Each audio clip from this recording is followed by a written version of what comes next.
ନମସ୍କାର ଶ୍ରୋତା ବନ୍ଧୁ। ଆଜି ଆସନ୍ତୁ ସୃଜନ ସୁରଭିରେ ଶୁଣିବା ଗାଳ୍ପିକ ଗୌରହରି ଦାସଙ୍କର ଏକ ହୃଦୟସ୍ପର୍ଶୀ ଗଳ୍ପ ଜୀବନ ମରଣ। ପାର୍ବତୀ ଟିକେ ଠିଆ ହୋଇ କାନ ଡେରିଲା। କାହାରି ପାଦଶବ୍ଦ ତ କାହିଁ ଶୁଭୁ ନାହିଁ। ସେମାନେ କ'ଣ ଆଉ କୋଉ ବାଟେ ପଳେଇଲେ କି? ସେ ଆଖି ବୁଲେଇ ଆଉ ଥରେ ଦିପଟକୁ ଅନେଇଲା। ଚାରିପଟେ ଘଞ୍ଚ ଆଖୁ କିଆରି, ନିଛାଟିଆ ରାତି ଅନ୍ଧାରରେ ଜଙ୍ଗଲ ପରି ଲାଗୁଛି ଜାଗାଟା। ବହୁତ ସମୟ ହେଲା ସେ ଚାଲିଲାଣି। ଗୋଟେ ଜାଗାରେ ଠିଆ ହୋଇ ସେ ମଥା ଉପରର ଆକାଶକୁ ଅନେଇଲା। ଅନ୍ଧାର ରାତିରେ ତାରାଗୁଡ଼ିକ ଚିକ୍ ଚିକ୍ କରୁଛନ୍ତି, ରାତି ଫୁଲଗୁଡ଼ିଏ ଗଛରେ ଫୁଟିବା ପରି। କାହାରି ସ୍ୱର ଶବ୍ଦ ନାହିଁ। କଅଁଳା ଛୁଆଟାର କାନ୍ଦଣା ଶୁଣି ପାର୍ବତୀ ଚମକି ପଡ଼ିଲା। ତାରି ପୁଅ କାନ୍ଦି ଉଠିଥିଲା। ଜୀବନ ବିକଳରେ ଦୌଡ଼ୁଥିବା ପାର୍ବତୀ ତା କୋଳର ଛୁଆଟା କଥା ଭୁଲି ଯାଇଥିଲା। ସେ ପୁଅ ମୁହଁରେ ହାତ ଦେଇ ତାକୁ ତୁନି ହେବାକୁ କହିଲା। ସାଙ୍ଗେ ସାଙ୍ଗେ ଗୋଟେ ଟର୍ଚ୍ଚର ଆଲୁଅ ଖେଳିଗଲା ଆଖୁ କିଆରି ଉପରେ।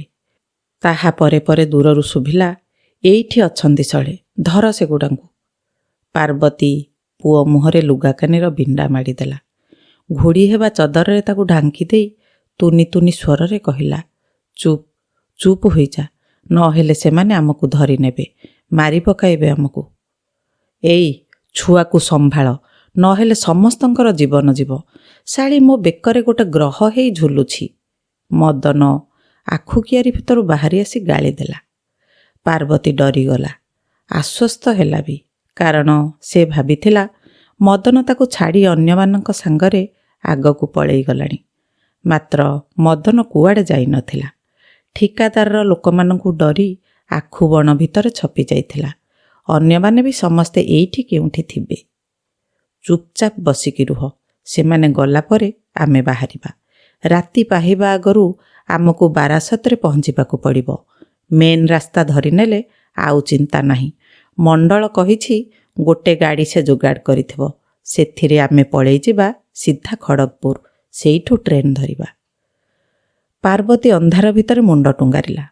ମଦନ ମୁଣ୍ଡରେ ମଫଲରଟା ଗୁଡ଼େଇ ଠିଆ ହୋଇ ରହିଥିଲା। ପାର୍ବତୀ ତା କଥା ଉପରେ ଭରସା ରଖୁଥିଲା କି ନାହିଁ ସେଥିପ୍ରତି ତାହାର ନଜର ନଥିଲା। କହିବାକୁ ଗଲେ ତା ନିଜର ମଧ୍ୟ ନିଜ କଥା ଉପରେ ଭରସା ନଥିଲା। ସତରେ ଯେ ଠିକାଦାରର ଗୁଣ୍ଡାମାନଙ୍କ କବଳରୁ ସେ ଖସିକି ଯାଇପାରିବ, ଏଇ କଥାଟାକୁ ସେ ବିଶ୍ୱାସ କରିପାରୁନଥିଲା।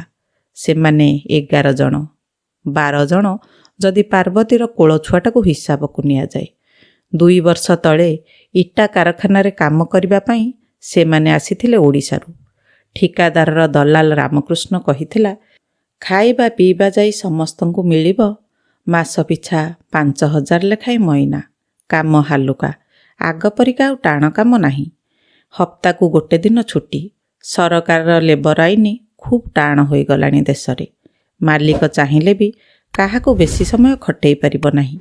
ତାହା ଛଡ଼ା ମୁଁ ମଝିରେ ମଝିରେ ଯାଇ ତମମାନଙ୍କୁ ଭେଟି ଆସୁଥିବି। ଡର କ'ଣ? ଡର କ'ଣ? ମଦନ ମନକୁ ମନ କହିଲା ଏବଂ ନିଜକୁ ଥଟ୍ଟା କଲା।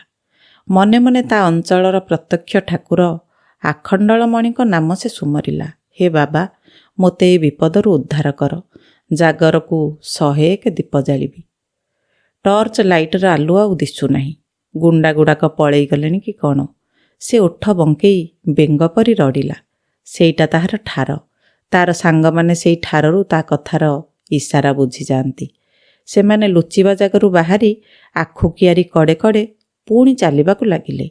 ସବା ପଛରେ ପାର୍ବତୀ, ତା କୋଳରେ ତା 4 ମାସର ପୁଅ। ଆସନ୍ତାକାଲି 26 ଜାନୁଆରୀ। ଇଟାଖୋଲା ଛୁଟି। ମ୍ୟାନେଜର କଲିକତା ପଳେଇଛି। ବିହାରୀ ସର୍ଦ୍ଦାର ମାଲ ପିଇବା ଲାଗି ଭାଟିକୁ ଯାଇଥିଲା। ସେଇ ସୁଯୋଗରେ 11 ଜଣ ଯାକ ଓଡ଼ିଆ ଶ୍ରମିକ ଗୋଟିଏ ଗୋଟିଏ ବୁଜୁଳା ଓ ଖଣ୍ଡେ ଖଣ୍ଡେ କୋଡ଼ିକି ଗଇନ୍ତି ଧରି ଖସିକି ପଳେଇ ଆସିଛନ୍ତି। ମାତ୍ର ସେମାନଙ୍କର ପଳେଇ ଆସିବା କଥା କିଏ ନିଶ୍ଚୟ ସର୍ଦ୍ଦାରକୁ ଫୋଡ଼ି ଦେଇଛି। ତାରି ଗୁଣ୍ଡା ଯୋଡ଼ିକ ସେମାନଙ୍କୁ ଗୋଡ଼ଉଛନ୍ତି ଖଣ୍ଡା ତଲୱାର ଧରି। ରାତି 8ଟାରୁ ସେମାନେ ପିଚୁ ରାସ୍ତା ଛାଡ଼ି ବିଲ ମଝିରେ ଚାଲି ଲାଗିଛନ୍ତି। ଏଇନେ ବେଳ କେତେ ହେବ କିଏ ଜାଣେ। ରାତି ତରାଙ୍କ ଚାଲିକି ହିସାବକୁ ନେଲେ 12ଟାରୁ ବେଶୀ ହେବ। ଏତେ ବେଳ ହେଲାଣି, ତଥାପି ବାଟ ସରୁନାହିଁ। ପାର୍ବତୀ ଧଇଁସଇଁ ହୋଇ ଚାଲିଥିଲା। ମଦନର ଝିଙ୍ଗାସକୁ ସେ ଦେହ ଭିତରକୁ ନେଇ ନଥିଲା। ସେମିତିରେ ଦେଖିବାକୁ ଗଲେ ମଦନ ତ ଠିକ୍ କଥା କହିଥିଲା। ସେଥିରେ ଆଉ ଭୁଲ ରହିଲା କେଉଁଠି? ସିଏ ହିଁ ଗଳଗ୍ରହ ହୋଇ ତା ବେକରେ ଝୁଲିକି ରହିଛି। ନହେଲେ ମଦନକୁ କ'ଣ ଝିଅ ଅଭାବ ହୋଇଥାନ୍ତେ?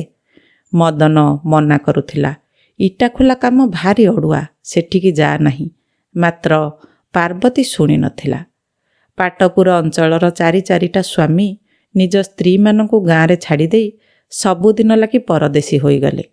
ସିଆଡ଼େ କେଉଁ ସୁରତ କି ମୁମ୍ବାଇ ଗଲେ ଯେ ନା ଚିଠି ନା ତାର କାହାର ଦେଖା ମିଳିଲା ନାହିଁ। ପାର୍ବତୀ କ'ଣ ସେମାନଙ୍କ ପରି ଆପଣା ବେକରେ ଆପେ ଛୁରୀ ଚଳେଇଥାନ୍ତା? କିନ୍ତୁ ସିଏ ଜାଣିନଥିଲା ଏ ଦାଦନ କାମ ଏଡ଼େ କଠିନ କାମ। ଖଟଣି କଥା ଭାବି ତା ଆଖିରେ ଲୁହ ଜକେଇ ଆସୁଥିଲା। ଲୁଗା କାନିରେ ଲୁହଗୁଡ଼ାକୁ ପୋଛିଦେଲା।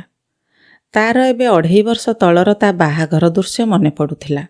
ଯେଉଁଦିନ ସେ ଖଟୁଆ ସାହିରୁ ବାହା ହୋଇ ପାଟପୁର ଆସିଥିଲା।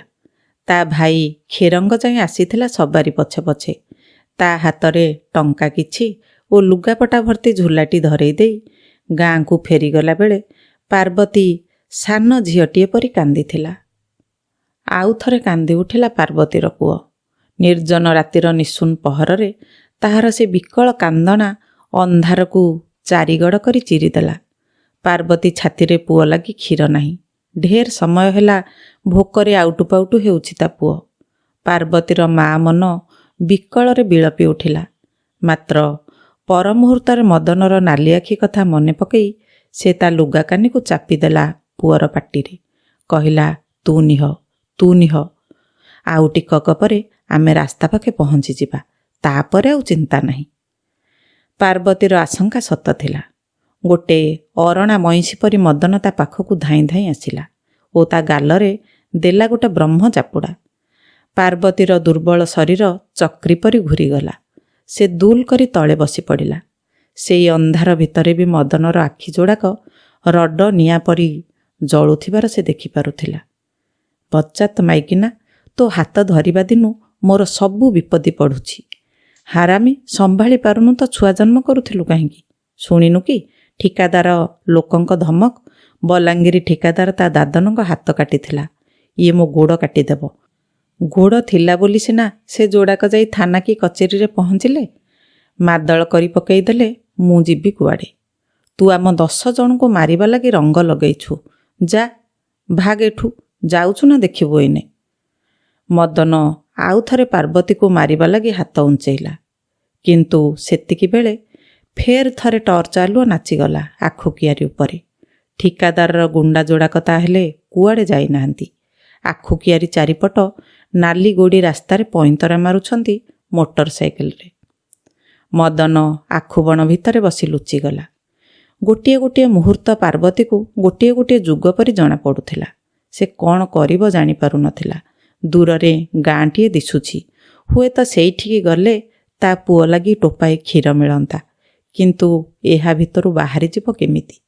ସେ ହିଡ଼ ପାଖରେ ନୋଇଁ ପଡ଼ି ଗୋଟିଏ ହାତରେ ପୁଅର ପାଟିକୁ ଚାପି ରଖି ଆର ହାତରେ ଖଣ୍ଡେ ଆଖୁ ଭାଙ୍ଗିଲା।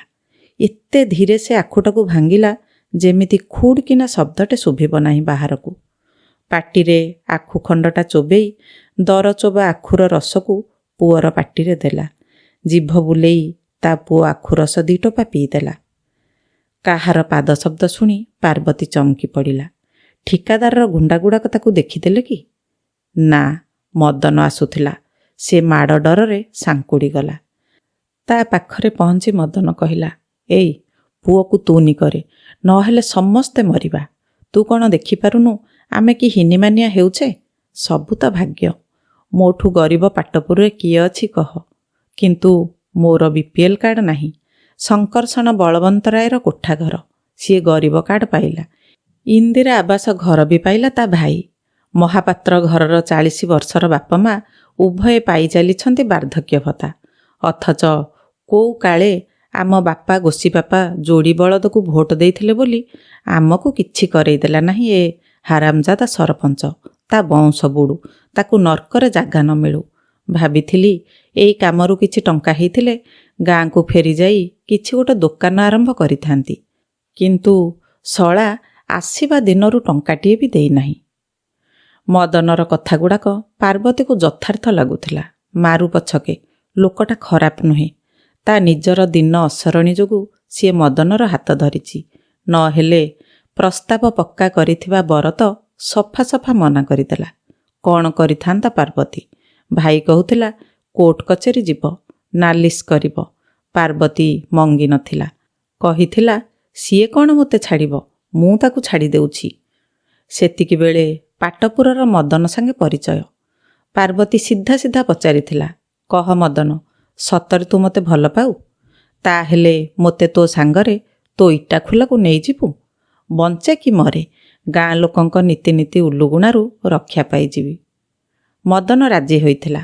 କହିଥିଲା ଛୋଟ ଜାତି ବୋଲି ମୁଁ ସାହସ କରିପାରୁନଥିଲି, ନହେଲେ ମୁଁ ତୋତେ ବହୁତ ଭଲ ପାଏ। ସେ କୋଉ କାଳର କଥା। ଆଖୁ କିଆରି ଭିତରେ ମଶା ଡାଉଁଶ ଚରି ଯାଉଥିଲେ। ମଦନ ଉଠି ପଡ଼ୁ ପଡ଼ୁ କହିଲା, ଦିନ ରାତି ମାଟି କାଦୁଅ ସାଙ୍ଗରେ ନଟର ପଟର ହେଇ ଘୁଷୁରି ପାଲଟି ଗଲିଣି ଲୋ ପାର। ଆଉ ପାରୁନାହିଁ। ଏଥର ଗାଁରେ ପହଞ୍ଚିଲେ କାହା ବିଲରେ ଖଟିବି କି ପୀରହାଟ ତିହିଡ଼ିଆଡ଼େ ଯାଇ ମୂଲ ମଜୁରୀ ଲାଗିବି। ଏ ଦାଦନ ଖଟିବା କାମ ଆଉ ମୋ ଦେହି ହେବ ନାହିଁ। ସତ କହୁଛୁ? ପାର୍ବତୀ କହିଲା ଓ ଯୋଡ଼ିଲା, ମୁଁ ବି ସେଇଆ କହିବି ଭାବୁଥିଲି। ଏଠି ଯଦି ଦିନ ରାତି ମୂଲ ଲାଗୁଛନ୍ତି, ଗାଁ ଭୂଇଁରେ ଲାଗିଲେ କ୍ଷତି କ'ଣ? ମିଛଟାରେ ମାସକୁ 5,000 ଦେବ ବୋଲି କହି ଆମକୁ ନେଇ ଆସିଲା। ଦେଖିଲା ବେଳକୁ 5ଟା ଟଙ୍କା ବି ନାହିଁ। ପେଟକୁ ତ ଦାନା ମିଳୁନାହିଁ। ବଞ୍ଚିବା କେମିତି? ସବୁ ଦୋଷ ସେଇ ରାମ ପରିଡ଼ାର। ଶଳାଟା ମଣିଷ ମାରୁ। ମୁଁ ପାଟପୁରରେ ପହଞ୍ଚିଯାଏ। ଜେଲ୍ ଯିବି ପଛେ ରାମ ପରିଡ଼ାକୁ ହାଣିବି। କ'ଣ ଭାବିଛି କି ମୋତେ? ମଦନ ଚାପା ଗଳାରେ ବକୁଥିଲା। କିନ୍ତୁ ଏଠୁ ଖସିବା କେମିତି? ସେଇ କଥା ତ ଭାବୁଛି। ମଦନ ଛେପ ଢୋକିଲା। ତାପରେ କହିଲା, ସବୁ ଦୋଷ ତୋ ପୁଅର। ସିଏ କାନ୍ଦିଲା ବୋଲି ସିନା ସେମାନେ ଜାଣିଗଲେ ଆମେ ଆଖୁ କିଆରିରେ ଅଛୁ। ନ ହେଲେ ତ ଆମେ ଏତେବେଳକୁ 12 ପାଖାପାଖି ହେଇଯାଆନ୍ତେଣି। କିନ୍ତୁ ସେମାନେ ଆମକୁ ଧରି ପକେଇଲେ ଗୋଡ଼ ହାତ କାଟିଦେବେ। ମଟର ସାଇକେଲ ପଛେ ପଛେ ଗୋଟେ ଜିପ୍ ବି ବୁଲୁଛି। ଜାଣିଛି ସେଥିରେ ଗୁଣ୍ଡା ସବୁ ବୋଝେଇ ହୋଇଥିବେ। ଦେଖିଲା ମାତ୍ରେ ଆମକୁ ମାଦଳ କରି ପକେଇବେ କଂସେଇ ଗୁଡ଼ାକ। ପାର୍ବତୀ ଡରିଗଲା। ତୁନି ତୁନି ଗଳାରେ କହିଲା, ସରକାର? ଚୋପ୍। କହିଲା ସରକାର? ଏ ଦେଶରେ ସରକାର ଅଛି? ମାଦଳ ହେଇଗଲା ପରେ ଟଙ୍କା 5-10 ହଜାର ପକେଇଦେବେ ଆମ ଉପରେ। ନେତା, ପୋଲିସ, ଖବରକାଗଜ, NGO, ଏମିତିକି ସବୁଠୁ ବଡ଼ ଜଜ୍ ବି ପଇସା ଖିଆ। ଯାହା ପାଖରେ ପଇସା ତାହା ପାଖରେ ଆଇନ। କହିଲା ସରକାର। ନୃଶଂସ ଗୁଡ଼ାକ ହାଣି ପକେଇ ଲୁଚିଯିବେ। ଟଙ୍କା ପକେଇ ପୋଲିସ ବସିଯିବ। କହିବ ଆସାମୀ ମିଳୁନେଇ। ଏ ମଦନ, କିଏ ଜଣେ ଡାକୁଥିଲା ଅନ୍ଧାରରେ। ଆବେ କିଏ? ଚମକି ପଡ଼ି ମଦନ ପଚାରିଲା। ସେ ଭାବିଥିଲା ଠିକାଦାରର ଗୁଣ୍ଡା ବୋଧୁଏ ତା ଲୁଚିବା ଠା ଦେଖିଦେଇଛି। ତା ଡାହାଣ ହାତଟା ଥିଲା ଅଣ୍ଟାରେ ଖୋସା କଟୁରୀର ବେଣ୍ଟ ଉପରେ। ମୁଁ ନଟ ଦାଦି। ଢେର ବେଳ ହେଲା ତ ଆମେ ଏଠି ଲୁଚିଲେଣି। କ'ଣ କରିବା? ଯଦି ରାତି ଅନ୍ଧାରରେ ଖସି ନ ପାରିବା, ତାହେଲେ ଫେର ଧରା ପଡ଼ିବା। ଓ ନଟ ଦାଦି, ମୁଁ ଭାବିଲି ଆଉ କିଏ। ଚାଲ ଚାଲ। ନଟ ଦାଦି କହିଲା, ପାର, ଛୁଆକୁ ଟିକେ ତୁନି କର, ନହେଲେ। ପାର୍ବତୀ ତା ପୁଅକୁ ଛାତି ଉପରେ ଜାକି ଧରି ବୁଝେଇଲା, ତୁ ନିହ। ଆଉ ଟିକକରେ ଆମେ ଘରେ ପହଞ୍ଚିବା। ଘରେ ପହଞ୍ଚିଲେ ମୁଁ ତୋତେ ଗିନାଏ କ୍ଷୀର ଦେବି। ତୁ ନିହ। ନଟଦାଦିର କଥାକୁ ସମସ୍ତେ ଖାତିର କରନ୍ତି। ସିଏ କଲିକତାର ରାସ୍ତାଘାଟ ବାବଦରେ ପୋକ। କୋଉ କାଳରୁ ସେ ଦାଦନ ଖଟି ଆସୁଛି। କହେ ଆଗ ବେଳ ଆଉ ନାହିଁ। ସେତେବେଳେ ଠିକାଦାରମାନେ କଥା ରଖୁଥିଲେ। ଭଲରେ ମନ୍ଦରେ ଅଧିକା ଟଙ୍କା କିଛି ଦେଉଥିଲେ। ଏବେ ତ ମହାଜନମାନେ ମିଶିନି ହୋଇଗଲେଣି। ସେ କାଳର ଦୟା ଧର୍ମ ସବୁ କୁଆଡ଼େ ପଳେଇ ଗଲାଣି। ମଦନ ନଟଦାଦିକୁ ଖୁବ୍ ଖାତିର କରେ। ପିଲାଦିନେ ଦେଖିଛି। ଏଇ ନଟଦାଦି କଲିକତାରୁ ବାସନା ସାବୁନ, ତେଲ, ଟୁଥପେଷ୍ଟ ଓ ସନ୍ଦେଶ ନେଇକି ଯାଏ ପାଟପୁର। ତାଙ୍କରି ପାଖରେ ତ ପହିଲେ କଳ ଦିଆସିଲି ଦେଖିଥିଲା ମଦନ। ସବୁ ଭଲ ଯେ, ମାତ୍ର ପ୍ରତ୍ୟେକ କଥାକୁ ସହି ନେବା ନଟଦାଦିର ପ୍ରକୃତି। ଏଥର କ'ଣ ସେ ଇଟାଖୋଲାରୁ ପଳେଇ ଆସିବା କଥାରେ ରାଜି ହେଉଥିଲା? 3 ଦିନ କାଳ ବୁଝେଇଲା ପରେ ଯାଇ ରାଜି ହେଇ ଆସିଛି। ମଦନ ପାଦ ଚିପି ଚିପି ଚାଲିଲା। ତାହା ପଛେ ପଛେ ପାର୍ବତୀ। ସିଏ ଜାଣିପାରୁଥିଲା ଅନ୍ୟମାନେ ଆଗେ ଆଗେ ଚାଲିଛନ୍ତି। ସମସ୍ତେ ସତର୍କ, ଆତଙ୍କିତ। କାଳେ ପାଦ ଶବ୍ଦ ଶୁଭିଯିବ ବୋଲି ସଭିଏଁ ଧୀରେ ଧୀରେ ପାଦ ଥାପୁଛନ୍ତି ଓଦା ମାଟିରେ। ଆଖୁ ପତର ଧାରରେ ଲାଖି ପାର୍ବତୀ ଶାଢ଼ୀ ଅଟକି ଯାଇଥିଲା। ସେ ଶାଢ଼ୀ କାନିଟାକୁ ଟାଣୁ ଟାଣୁ ସେଇଟା ପର କିନା ଶବ୍ଦ କରି ଚିରିଗଲା। ଭୟ ପାଇଗଲା ପାର୍ବତୀ। ମଦନ ଯଦି ଏତକ ଶୁଣେ ତାହେଲେ ପୁଣି ତା ଉପରକୁ ଚଦି ଆସିବ। ସମସ୍ତଙ୍କ ଆଗରେ ବକିଯିବ ଆଉ ପରସ୍ତେ। ଆଗ ପଛ ନ ଚାହିଁ ହାତ ଉଠେଇବ। ଛାତି ଭିତରର ଅଭିମାନରେ ଆଖିପତା ଓଦା ହୋଇ ଆସୁଥିଲା। ପାର୍ବତୀ ହାତ ଚକିରେ ସେ ଲୁହତକ ପୋଛିଦେଲା। ଆଗେ ଏମିତି କଥା କଥାକେ ହାତ ଉଠଉ ନଥିଲା ମଦନ। ଏଇ ଦାଦନ ଖଟଣି ମଣିଷଟାକୁ ପଶୁ କରିଦେଲାଣି। ଇଏ କ'ଣ କାମ? ଇଏ କାମ କଲେ ତ ମଣିଷ ପାଗଳା ହେବା ସ୍ଥିର ନିର୍ଦ୍ଧାର୍ଯ୍ୟ। ବଡ଼ି ସକାଳୁ ଅଧରାତି ଯାଏଁ ଖଟଣି। ମାଟି ହାଣ, କାଦୁଅ ଚକଟ, ଇଟା ଗଢ଼, ଗୋଟି ଗୋଟି ଇଟାକୁ ଶୁଖାଅ, ଶୁଖିଗଲେ ତାକୁ ଥାକ ଥାକ କରି ସଜାଅ, ଫେର ସେଗୁଡ଼ା ନେଇ ଭାଟିରେ ରଖ, ଭାଟିକୁ ଲିପ, ସଜାଅ, କୋଇଲା କାଠ ନେଇ ଗଦାଅ, ଇଟା ପୋଡ଼ା ସରିଲା ପରେ ମୁଣ୍ଡରେ ବୋହି ଫେର ତାକୁ ନେଇ ସଜାଅ। ଦିନ ରାତି କାମ, ଖାଲି କାମ। କ'ଣ କହିବା ଲାଗି ନଟଦାଦି ମଦନକୁ ତା ପାଖକୁ ଡାକିନେଲା। ମଦନ ଯିବା ପରେ ପାର୍ବତୀ ଆଉ ଥରେ ତା ଗାଲ ଆଉଁସିଲା। ବଥା ଲାଗୁଥିଲା ଗାଲଟା। ଲୁହା ପରି କେତେ ଟାଣ ହେଇଛି ମଦନର ହାତ। ସିଏ କୋଳର ପୁଅଟିକୁ ଟିକେ ଝୁଲେଇଲା। ସାଙ୍ଗେ ସାଙ୍ଗେ କଳଗାଉଣା ପରି ପୁଅ ଚିହିଁକି ଉଠି କାନ୍ଦିଲା ରାହା ଧରି। ପାର୍ବତୀ ତା ପାଟିରେ ହାତ ଦେବାକୁ ଯାଉଥିଲା। ପଛରୁ ମଦନ କହିଲା, ଥାଉ, ତାକୁ ବୋଧ କରନା, କାନ୍ଦୁ। ଭଲ, ଯେତେ କାନ୍ଦିବ ସେତେ ଭଲ। ଆମେ ଏପଟେ ଅଲଗା ପଳଉଛୁ। ତୁ ପୁଅକୁ ଧରି ବାଁପଟ ହିଡ଼ରେ ଯା। ସଭିଏଁ ଗୋଟେ ବାଟରେ ଯିବା ନାହିଁ, ଧରା ପଡ଼ିଯିବା। ନାଳ ସେପଟେ ଯେଉଁ କାରଖାନା ଅଛି ତାହାରି ପାଚେରୀ ପଛରେ ଆମେ ତୋତେ ଅନିଶା କରିଥିବୁ। ଶୀଘ୍ର ଆସିବୁ। ପାର୍ବତୀ ଡରିଗଲା। ଇଏ କି ଓଲଟା କଥା? ମଦନ ତା ହାତ ଛାଡ଼ି ଚାଲିଯିବାକୁ ଚାହୁଁଛି କି? ସିଏ ହାତ ଭିଡ଼ି ଧରି ମନା କଲା। ନାଇଁ ନାଇଁ, ଆମେ ସମସ୍ତେ ସାଙ୍ଗରେ ଯିବା। ପୁଅ କାନ୍ଦିବ ନାହିଁ, ମୁଁ ତାକୁ ତୁନି କରିଦେବି। ମଦନ ମୁରୁକି ହସି ପାରକୁ ଟିକେ ଆଉଁସି ଦେଲା। ତା ଓଠରେ ବୋକ ଦେଇ କହିଲା, ଆଲୋ ହୁଣ୍ଡି, ଡରୁଛୁ କାହିଁକି? ଏମିତିରେ ଆମେ କେହି ଏ ଆଖୁବଣରୁ ବାହାରି ପାରିବା ନାହିଁ। ଟିକିଏ ସାହସୀ ହ। ତୋତେ କେହି କିଛି ପଚାରିଲେ ତୁ ତୁନି ରହିବୁ। ତୋତେ ଗୁଣ୍ଡାଗୁଡ଼ାକ ସନ୍ଦେହ କରିବେ ନାହିଁ। ପାର୍ବତୀ କ'ଣ କହିବାକୁ ବସିଥିଲା, ମାତ୍ର ତାହା କଥା ଶୁଣିବା ଲାଗି ମଦନ ନଥିଲା। କଟୁରୀଟାକୁ ଅଣ୍ଟାରେ କଷି ଦେଇ ସିଏ ବଡ଼ ବଡ଼ ପାହୁଣ୍ଡ ପକେଇ ଆଗକୁ ପଳେଇଥିଲା। ଏବେ ପାର୍ବତୀ ପାଖରେ ଆଉ ଚାରା କିଛି ନଥିଲା। ସେ କାନ୍ଦଣା ପୁଅକୁ ଧରି ବାଁପଟ ରାସ୍ତାରେ ଚାଲୁଥିଲା। ତା ପୁଅର କାନ୍ଦଣା ନୀରବ ନିଶୁତି ରାତିରେ ବଡ଼ ବିକଳ ଶୁଭୁଥିଲା। ମାତ୍ର ସେ ପୁଅକୁ ତୁନି କରୁନଥିଲା। ମଦନ କହିଛି, ପୁଅ କାନ୍ଦିବା ଶବ୍ଦ ଶୁଭିବା ଯାଏଁ ଗୁଣ୍ଡାମାନେ ଭାବୁଥିବେ ସେଇ ରାସ୍ତାରେ ସେମାନେ ଯାଉଛନ୍ତି। ହିଡ଼ ପାଖର ଏକଲା ନିମ୍ବ ଗଛକୁ ଭରା ଦେଇ ପାର୍ବତୀ ଟିକେ ବସି ପଡ଼ିଲା। କେତେ ସମୟ ପରେ ତାର ହୋସ ଆସିଲା ଯେ ପୁଅ ତାହାର ଶୋଇପଡ଼ିଲାଣି। ସେ ଗଛ ମୂଳରୁ ଉଠି ପଡ଼ିଲା। ଏପଟ ସେପଟ ଚାହିଁ ଜୋର ଜୋରରେ ନାଳ ମୁହାଁ ପାଦ ବଢ଼େଇଲା। ହେଇ, ସରୁ ନାଳ ଦିଶିଲାଣି। ସେପଟକୁ କୋଉ କାରଖାନାର ପାଚେରୀ ବହୁ ଦୂର ଯାଏଁ ଲମ୍ବିଛି। ନାଳ ସେପଟେ ଦଳ ପୋଖରୀ। ତାରି କଡ଼େ କଡ଼େ ଚାଲିଗଲେ ପୂର୍ବ ପଟକୁ ପିଚୁ ରାସ୍ତା। ପାର୍ବତୀ ପଚାରିଥିଲା, ମଣ୍ଡଳ ଆମକୁ କାହିଁକି ଏଠୁ ଚାଲିଯିବାରେ ସାହାଯ୍ୟ କରିବ? ଏଥିରେ ତାର ଲାଭ କ'ଣ? 26 ବର୍ଷର ଜୀବନ ଭିତରେ ସିଏ ବୁଝି ଯାଇଥିଲା, ଲାଭର ଆଶା ନଥାଇ ପଶୁଟିଏ ହେଲେ ପାଖରେ ଆସି ଠିଆ ହେବ, ମାତ୍ର ମଣିଷ ପିଲା ଠିଆ ହେବ ନାହିଁ। ମଦନ କହିଥିଲା, ମଣ୍ଡଳ ଗୋଟେ ବଡ଼ ଠିକା କାମ ପାଇଛି ଧାମରାରେ। ସେଇଠି ତାର ବହୁତ ଲୋକ ଦରକାର। ବିରାଟ ବଡ଼ କାମ। ନଟଦାଦି କହିଛି, ଯେତେ ଇଚ୍ଛା ସେତେ ଓଡ଼ିଆ ଲୋକ ସିଏ ଯୋଗାଇ ଦେବ ମଣ୍ଡଳକୁ। ବୁଝିଲୁ? ଖାଲି ଏତିକି? ନାଇଁ ନାଇଁ, ଆଗରୁ ଆମ ଠିକାଦାର ସଙ୍ଗେ ଇଏ ଥିଲା ପାର୍ଟନର। ଏବେ ଦିହିଁଙ୍କର ପଡ଼ୁନାହିଁ। ତେଣୁ ସିଏ ଆମକୁ ସାହାଯ୍ୟ କରିବ। ନିର୍ଦ୍ଧାର୍ଯ୍ୟ ପ୍ରତିଶ୍ରୁତି ନ ପାଇ କ'ଣ ଆମେ ଏତେ ଗୁଡ଼ିଏ ଲୋକ ନିଆଁ ସାଙ୍ଗରେ ଖେଳିବୁ ବୋଲି ଡିଆ ମାରୁଛୁ? ଦେଖିବୁ ରହ, ମାସ 2ଟାରେ ଇଟା ଖୋଲା ବନ୍ଦ ହେଇଯିବ। ଆମେ ଗଲା ପରେ ଦଳ ଦଳ ହୋଇ ସମସ୍ତେ ଏଠୁ ପଳେଇବେ। କେତେ ଦିନର ଛୁରୀ ଭୁଜାଲି ଡର ଦେଖାଇ ସେ ଏମିତି ଅଟକେଇ ରଖିବ ଲୋକଙ୍କୁ। ପାର୍ବତୀ ଆଣ୍ଠୁ ପର୍ଯ୍ୟନ୍ତ ଲୁଗା ଟେକିଦେଲା। ପୁଅକୁ ଚାଦର କାନିରେ ଘୋଡ଼େଇ ଦେଇ ସେ ଗୋଟିଏ ଗୋଟିଏ ପାଦ ପକେଇ ଆଗକୁ ବଢ଼ିଲା। ନାଳ ସେପଟରେ ପହଞ୍ଚିବା କ୍ଷଣି ସେ ବଡ଼ ପାଟିରେ ଡାକିଲା, ନଟଦାଦି। ଆମେ ଏଇଠି, ସେପଟରୁ ଜବାବ ଦେଲା ମଦନ। ପାର୍ବତୀ ଦେହରେ ଜୀବନ ପଶିଲା।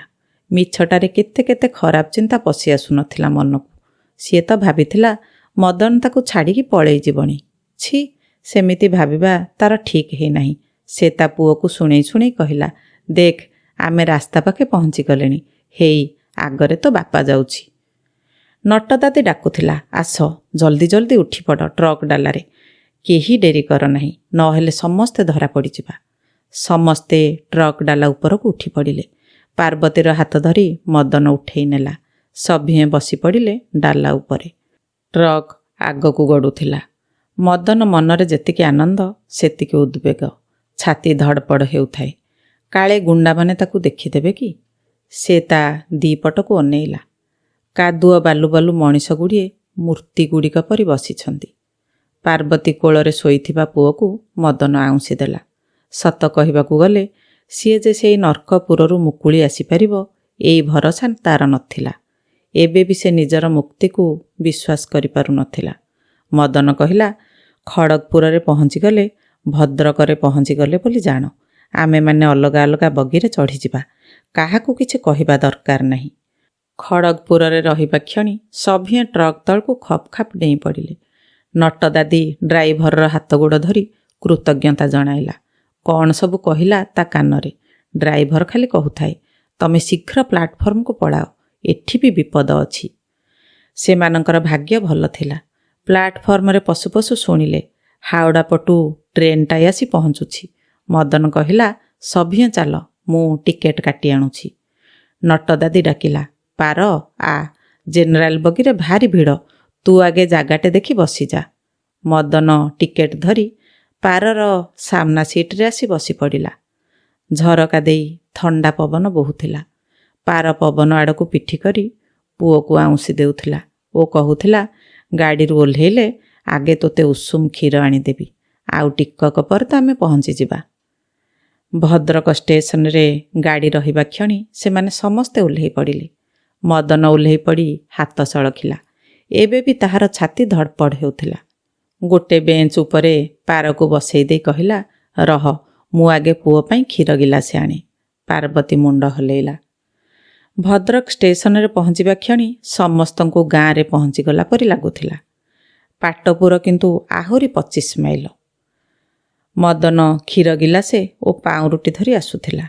ପାର୍ବତୀ ଏଥର ପୁଅକୁ କଅଁଳ ସ୍ୱରରେ ଡାକିଲା, ବାବୁ ଉଠ, କ୍ଷୀର ପିଇବୁ। ମାତ୍ର ପୁଅର ନିଦ ଭାଙ୍ଗିଲା ନାହିଁ। ଏଥର ଆଉ ଟିକେ ଜୋରରେ ତାକୁ ହଲେଇ ଦେଇ ଡାକିଲା, ଆରେ ଉଠ, କେତେ ଶୋଉଛୁ, କ୍ଷୀର ପିଇବୁ ପରା। ପୁଅ ତଥାପି ଉଠିଲା ନାହିଁ। ଏଥର ସେ ବଡ଼ ପାଟିରେ ଡାକିଲା, ବାବୁ ଉଠ ଉଠ, ପାଟି ଦେଖା। ଏବଂ ତାପରେ ଜୋରରେ ଚିତ୍କାର କଲା, ନଟଦାଦି, ମୋ ପୁଅର କ'ଣ ହେଇଗଲା? ସେ ଆଖି ଖୋଲୁ ନାହିଁ କାହିଁକି? ତାହାର ସେ ଚିତ୍କାର ଷ୍ଟେସନର କୋଳାହଳ ଓ ରେଳ ଇଞ୍ଜିନର ବିକଟାଳ ଶବ୍ଦକୁ ବୁଡ଼େଇ ଚାରିଆଡ଼କୁ ଖେଳି ଯାଉଥିଲା। ମଦନ ହାତରୁ କ୍ଷୀର ଗିଲାସଟା ଖସି ପଡ଼ିଲା। ପୁଅ ନାକ ପାଖରେ ହାତ ରଖି ସେ ବି ଚିତ୍କାର କଲା, ନଟଦାଦି, ମୋ ପୁଅ।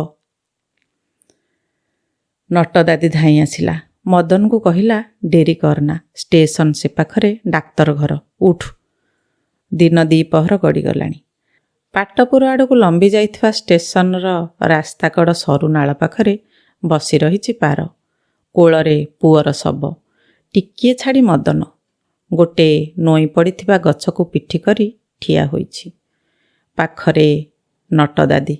ଅନ୍ୟମାନେ ସମସ୍ତେ କେତେବେଳୁ ନିଜର ସାଜ ସରଞ୍ଜାମ ସହ ଟ୍ରେକରରେ ଚାଲିଗଲେଣି। ହୁ କିନା ନଟଦାଦି ବସିବା ଜାଗାରୁ ଉଠି ଆସିଲା। ପାର୍ବତୀ କୋଳରୁ ମଲା ପିଲାଟାକୁ ଝିଙ୍କି ନେଲା ସେ। ପାର୍ବତୀକୁ ଲାଗିଲା ତା ପୁଅ କାନ୍ଦି ଉଠିଲା କି କ'ଣ। ସେ ବାଇଆଣୀ ପରି ଉଠି ପଡ଼ି ନଟଦାଦି ପଛେ ପଛେ ଦୌଡ଼ିଲା। ଡାକିଲା, ରୁହ ରୁହ, ମୋ ପୁଅ ବଞ୍ଚିଛି, ସେ ମରିନି। ମଦନ ଆଗେଇ ଯାଇ ତା ଅଣ୍ଟା ପାଖରୁ ପଛପଟୁ ଭିଡ଼ି ଧରିଲା।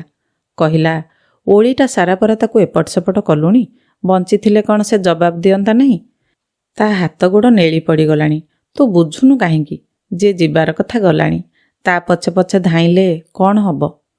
ନଟଦାଦି ତା କୋଦାଳରେ ଗାତ ଖୋଳି ଛୁଆଟାକୁ ଶୁଆଇ ଦେଲା। ତାକୁ ଢାଙ୍କି ଦେଲା ଗୋଟେ ଗାମୁଛାରେ। ଶବଟାକୁ ଶୁଖିଲା ମାଟି ଘୋଡ଼େଇ ଦେଲା ପରେ କଞ୍ଚା କାଦୁଅ ଚେକାମାନ ଲଦି ଦେଲା। କାମ ସାରି ସିଏ ନାଳ ପାଣିରେ ଗୋଡ଼ ଧୋଇଲା। ଚଳେ ପାଣି ଆଣି ମୁଣ୍ଡରେ ଛିଞ୍ଚି ଦେଇ ମଦନକୁ ଡାକିଲା, ପାରକୁ ନେଇ ଚାଲ, ଗାଁରେ ପହଞ୍ଚିଲେ ଯାହା ଶୁଦ୍ଧି କଥା, ଆଉ ଉଛୁର କରନା। ମଦନ ଡାକିଲା, ଚାଲ ପାର। ପାର୍ବତୀ କିନ୍ତୁ କୌଣସି କଥା ଶୁଣିବାକୁ ଚାହୁଁନଥିଲା। ସେ କହିଲା, ତୁ ଯା, ମୁଁ ଏଇଠି ରହିବି ମୋ ପୁଅ ପାଖରେ।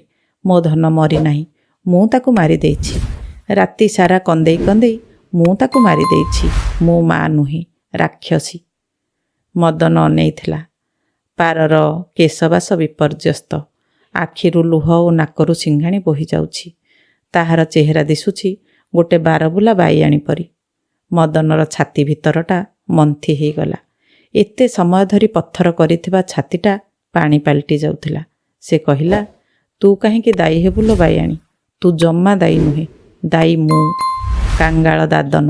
ଦାୟୀ ଗାଁ ସରପଞ୍ଚ, ଯାହାକୁ ଗୋଡ଼ ହାତ ଧରି ନେହୁରା ହେଲା ପରେ ସୁଦ୍ଧା ମୋ ପାଇଁ କାର୍ଡ଼ ଖଣ୍ଡିଏ କରିଦେଲା ନାହିଁ। ଦାୟୀ ସରକାର, ଯିଏ କହୁଛି ପ୍ରକାରେ ଆଉ କରୁଛି ଅଲଗା ପ୍ରକାରେ।